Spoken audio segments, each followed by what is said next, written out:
who is Harbaugh as an NFL head coach compared to a college head coach?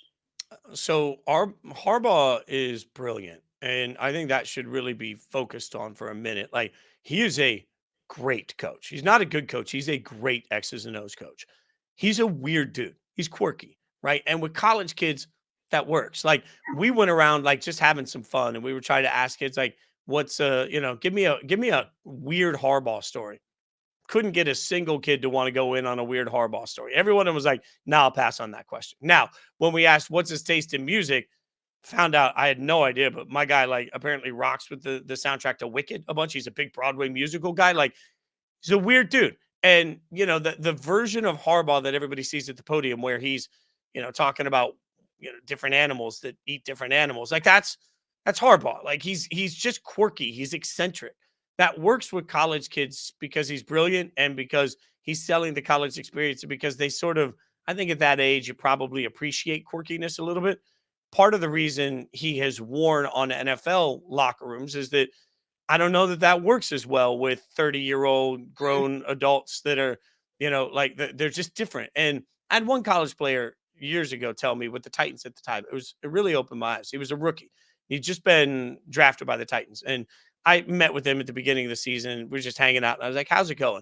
And he said, "Man, this is the weirdest transition I've ever made in my life because I used to go to class every day with my teammates. And then we text every night with my teammates. And then we go to parties every weekend with my teammates." And he's like, "Now my teammates all have like families and they have other stuff they're doing and they have charities they're involved in. And like, he's like, I don't see anybody. We show up for practice. And then all of a sudden when we're done, you're done for the day. I don't have class and I don't have anything to do." Like, I say that story because I think it's a reminder of the mindset of the professional athlete. And that's why it takes a different kind of coach. Like, you need a coach that at the end of the day, people can really relate to. And like, you can be weird. Mike McDaniel with the Dolphins is an example of a weird dude, but Yeah. it's authentically weird and players get him. So I think the hardest part, at least in Harbaugh's San Francisco experiment, was that it didn't go well because it rubbed a lot of people the wrong way quickly. He just, he wears on some people. That's something that if he comes back to the NFL, I think he probably has to figure out. He has to figure out